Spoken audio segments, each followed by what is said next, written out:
अध्याय 1। पीड़ा के मूल कारण को खोजने की यात्रा। लोग अपनी पीड़ा को छोड़ने में कठिनाई महसूस करते हैं।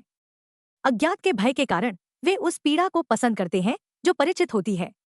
थिच नातन जब हम पीड़ा की बात करते हैं तो एक महत्वपूर्ण अंतर करना आवश्यक है।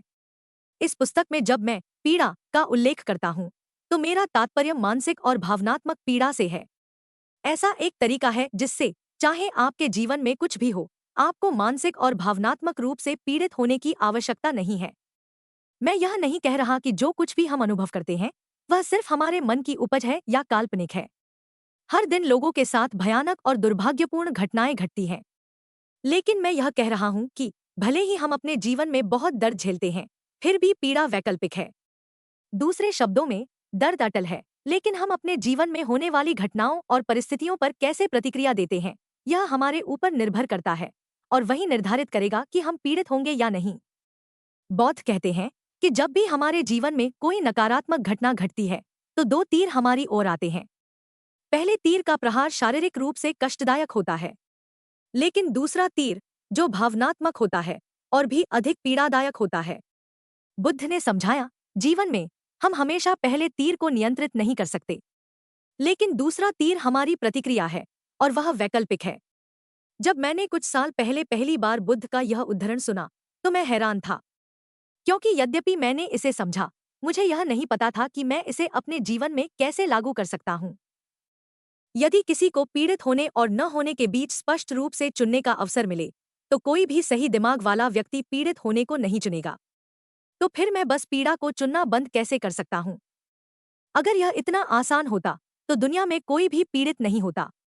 लेकिन कई वर्षों बाद मुझे पीड़ा के स्रोत के बारे में एक नई समझ मिली, जिससे मैं इसे जड़ से समाप्त कर सका। जब मैंने आत्मसुधार की अपनी यात्रा शुरू की तो मैंने कई अलग अलग शिक्षाओं, अध्ययनों और तरीकों का सामना किया जो लोगों को उनकी समस्याओं से उबरने में मदद करने के लिए बनाए गए थे। मैंने दर्जनों नहीं बल्कि सैकड़ों किताबें पढ़ी, मनोविज्ञान का अध्ययन किया, थेरेपिस्ट से मिला, कई अलग अलग विचारशील नेताओं को सुना, अपनी आदतों को बदलने की कोशिश की, सुबह 4 बजे उठना शुरू किया, अपना खानपान बदला, अधिक अनुशासित हुआ, शैडो वर्क किया, व्यक्तित्व प्रकारों का अध्ययन किया, रोज ध्यान किया, आध्यात्मिक यात्राओं पर गया, आध्यात्मिक गुरुओं का अनुसरण किया और विभिन्न प्राचीन धर्मों का अध्ययन किया। अगर आप किसी भी विधि का नाम लेंगे तो शायद मैंने उसे आजमाया ही होगा।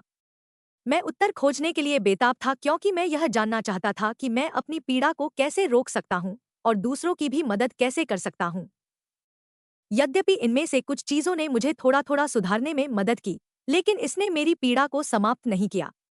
मैं अब भी हर दिन अत्यधिक चिंता, भय, अधूरापन, चिड़चिड़ापन, गुस्सा, हताशा और भारीपन महसूस करता था। इतना कुछ करने के बाद भी मुझे उत्तर नहीं मिला, और यदि मैं सच कहूं तो मैं पहले से भी अधिक भटका हुआ महसूस करने लगा। मैं निरुद्देश्य, निराश और दिशाहीन था। मुझे नहीं पता था कि अब और क्या करूं, कहां जाऊं या किससे बात करूं। लेकिन जब मैं अपने सबसे अंधकारमय समय में था, तब मुझे आशा की एक झलक दिखी जिसने मुझे प्रकाश की ओर ले जाना शुरू किया।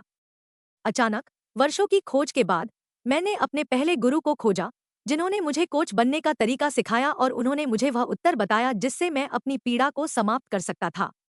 वह उत्तर मेरे मन की कार्यप्रणाली को समझने और यह जानने में छिपा था कि मानव अनुभव कैसे निर्मित होता है।